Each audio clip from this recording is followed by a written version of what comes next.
Hallo YouTube, lange nicht mehr von mir gehört. Ich hatte auch letzter Zeit ein bisschen was zu tun gehabt. Jetzt habe ich mal wieder Zeit und heute habe ich mal ein ganz spezielles Auto für euch. Alle, die BMW-affin sind, mögen den BMW E30. Dieser E30, ich meine, die Farbe heißt Delfin Metallic, irgendwie sowas. Bin mir gerade nicht sicher. Ist ein 320i Automatik, Limo. Jetzt werden viele sagen, Automatik, will doch keiner haben, kann man nicht sportlich fahren. Das habe ich am Anfang auch gedacht. Ich werde später dann noch mal ein paar Fahraufnahmen reinstellen, damit ihr mal mitbekommt, wie geil der Wagen eigentlich ist. Und ja, ist ein 6-Zylinder, 320i Automatik, wie man sieht, als Limo in Delfin Metallic. Mir gefällt er so, wie er ist. Also ich kann da eigentlich nur jedem empfehlen. Ich würde da eigentlich selber nichts mehr dran machen wollen. Vielleicht andere Felgen, aber Felgen ist immer so eine Sache bei E30. Und der Motor hat schräg Nockenwellen bekommen. Und Auspuff ist anscheinend etwas bearbeitet worden. Also ein sehr kerniger, dezenter Sechszylinder-Sound. Hört sich auch wirklich gut an. Nicht zu hochtönig, nicht zu, ich sag mal, es klingt jetzt nicht sehr billig, würde ich sagen. Und der Wagen an sich, muss ich persönlich sagen, ist in sehr gutem Zustand. Solche Sachen, wie zum Beispiel hier, diese kleinen Schrammen oder sowas, ganz ehrlich, das Auto ist mittlerweile mehr als 30 Jahre alt. Das kann man denen verzeihen. So. Für mich ist das kein Schaden. Für mich persönlich. Jeder ist da mal so ein bisschen anders, aber für mich, so wie er steht, ist er eigentlich perfekt. Und ist ein unfallfreies Auto. Hatte am Anfang natürlich Rost gehabt, so wie man hier an den Stellen sieht. Da wurde halt ein bisschen nachbearbeitet. Aber für mich persönlich, wenn man das selber macht, so wie es man hier sieht, wenn man das selber macht und es so aussieht, kannst du nicht meckern. Vor allem, wenn du jetzt nicht im Lackierer oder Karosseriebauer tätig bist. Ich wäre mit dem Ergebnis trotzdem zufrieden, weißt du. Der Wagen, wie man ja bekanntlich weiß, hat zu damaligen Verhältnissen jetzt nicht voll die krassen Ausstattung gehabt. Also braucht man jetzt nicht ankommen von wegen Massagesitze oder was auch immer. Und ganz ehrlich, so oft ich den Wagen schon gefahren bin und wie lange ich schon mit dem Wagen gefahren bin, muss ich auch ehrlich zugeben, brauchst du alles nicht. Bei solchen alten Autos verstehe ich das vollkommen. So, dass man diese ganzen Schnickschnack nicht braucht. So, der hat nicht mal elektrische Fensterheber. Brauchst du nicht. Das Auto gibt dir so viel wieder, das kann dir ein neues Auto gar nicht geben. Und ich muss ehrlich sagen, Leute, E30 fahren. Ihr müsst es mal getan haben. Dann versteht ihr mich, wenn ich jetzt sage, ein sorgenfreies Fahren, dass du einfach mal wirklich nur genießen kannst und fahren kannst und ohne welche Sorgen hast, das habt ihr bei anderen Autos nicht. Vielleicht ganz selten. Vielleicht bei euren Traumautos. Aber bei den neuen Autos erst recht nicht. Und so wie der E30 sich fährt, dieser Charakter vom Motor, die Emotionen und so wie der sich einfach anhört, das ganze Auto halt im Gesamtpaket. So, wenn du die Tür aufmachst oder einfach nur entspannt fahren willst. Ich zeige euch mal was vom drinnen. Zum Beispiel hier. Keine elektrische Fensterheber, brauchst du nicht. Spiegeln sind auch manuell. Funktioniert. Siehst du trotzdem was. Was brauchst du dann für elektrische Außenspiegel? Alles nur Schnickschnack. Braucht man eigentlich gar nicht. Wie gesagt, ist eine Automatik. Hat sogar das originale Radio noch. Wie man hier sieht. Auch richtig geil. Funktioniert auch einwandfrei. Schiebedach, manuell. Finde ich ehrlich gesagt persönlich, wo ich das bei dem jetzt so ein paar Mal gemacht habe, schon, also da habe ich ein besseres Gefühl, weil da hast du nicht mehr dieses Gefühl, kann vielleicht mal was kaputt gehen oder sonst was, sondern hier gibt er dir irgendwie das Gefühl, okay, da ist es sicher. Und wenn es mal dicht ist, dann ist es auch wirklich dicht. Brauchen wir nicht mit VW oder so anfangen. Wie viele VW Golf oder so ich sehe, da wo auf dem Dach Panzertape schon geklebt worden ist, weil das undicht ist. Aber bei BMW habe ich bei sowas ehrlich gesagt nur gute Erfahrungen gemacht. Wenn die dicht sind, dann sind die auch dicht und machen auch kaum Probleme. Ansonsten normale Sitze würde ich sagen. Ich meine, das sind Velour-Sitze und keine Stoffsitze.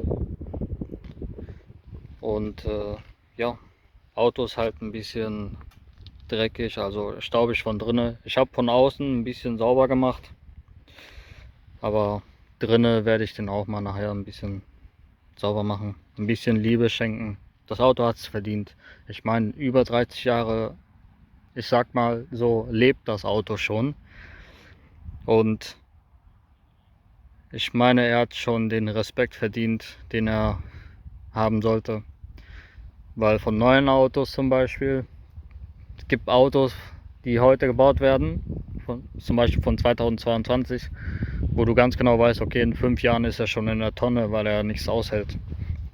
Und der E30 hier, nach 30 Jahren sieht er immer noch topfit aus. Also ich finde das krass. Also ich bin sehr überzeugt von dem. Also E30, wenn man die Möglichkeit hat, sollte man eins besitzen. Und wenn man eins haben möchte, kann ich nur empfehlen. Ich bin jetzt mittlerweile, wie gesagt, den ja auch jetzt gefahren. Ich kann es nur wärmsten empfehlen. Ist ein gutes Auto. Da stört dich gar nichts. Es funktioniert wie es soll. Das Auto macht dir keine Kopfschmerzen und der hält auch einiges aus. Also selbst wenn der Wagen, du musst so denken, selbst wenn der Wagen einen Fehler haben sollte, der Motor denkt mit. Der Motor denkt mit und sagt zum Beispiel, alles klar, ist ein kleiner Fehler, ist nicht schlimm. Der packt das, also der steckt das immer noch ein. So, wenn der Wagen mal was haben sollte, dann ist das wirklich so, dass da muss es schon schlimm sein. Also da muss das irgendein großes Problem sein, dass der Wagen dann nicht mehr fährt oder was auch immer. Aber sonst, die sind sehr robust, die Motoren. Ich weiß nicht, ob es da auch schon mit dem Ölproblem war, dass der Motor Öl verbraucht. Ich glaube aber eher nicht. Weil bei dem Ölverbrauch ist das immer von M54 oder M52. Und der ist ja noch 2 Generationen vorher noch, glaube ich. Eine oder 2 Generationen vor M52. Und bei dem höre ich fast gar nichts. Also bei dem weiß ich nur, dass die Motoren robust sind, viele Kilometer aushalten und wenn man sie sowieso pflegt und hegt, dann hast du viele Jahre Spaß damit. Aber Leute, mal ohne Witz, ne, zieht euch mal diese Optik an. Ne? Ist einfach nur ein unfassbar schönes Auto. Jemand, der was anderes sagt, hat einfach keine Ahnung. Punkt. E30 ist einfach bei BMW schon das Auto. So, jeder BMW-Verrückte weiß, E30 ist immer so der King irgendwie. Ist halt auch ein schönes Auto, ne? Also das kann man nichts sagen. Und gibt auch natürlich schnellere Modelle wie 325 oder M3 und so weiter. Aber die sich damit auskennen, wissen mittlerweile, wie teuer sie mittlerweile geworden sind. Also M3 ist tot, also die sind schon weit über Neupreis. Und jedem seins, je nachdem, ob der eine Cabrio haben will, Touring oder Limo oder Coupé, was auch immer. Ich finde ehrlich gesagt E30 finde ich alle Modelle schön. Aber wenn ich nur eins haben dürfte, würde ich tatsächlich Cabrio nehmen. Cabrio ist schon so in Rot sogar. Und dann mit styligen 37 oder diese Felgen und das war's.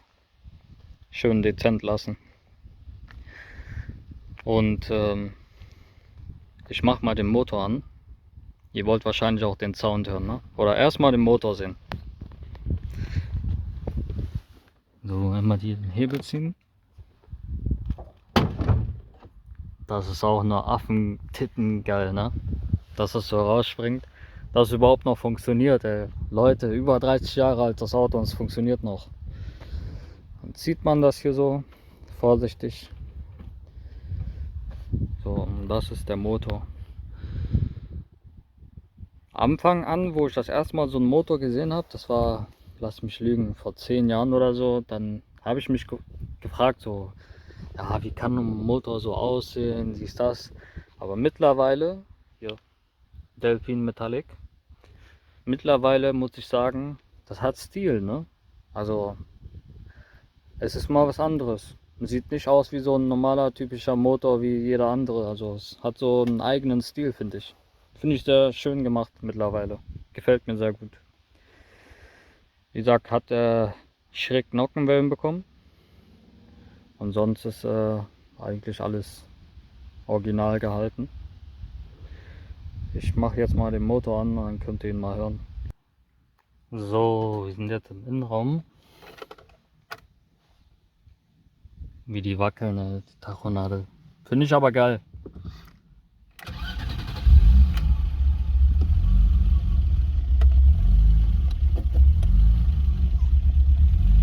Ja, man merkt ein bisschen, dass der Motorlauf ein bisschen unruhiger ist, aber das ist wegen den Nockenwellen.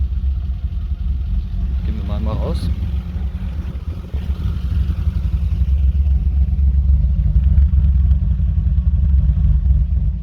Meiner Meinung nach finde ich den schon geil, den Klang. Schon brutal. Ich versuche mal ein bisschen Gas zu geben.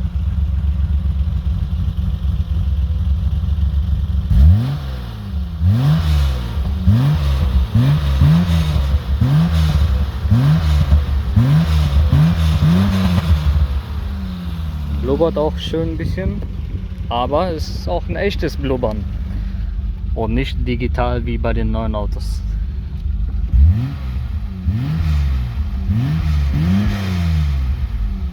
Und 215.000 Kilometer, das kaufe ich ihm aber auch ab. Definitiv. Ich würde jetzt sagen, ich mache jetzt ein paar Fahraufnahmen, einfach nur für euch, weil ich kann mir schon vorstellen, dass der eine oder andere den Sound mal auch bei der Fahrt hören möchte. Ich kann euch jetzt nur sagen, macht den Lautstärke auf Maximum und genießt diesen BMW Sound.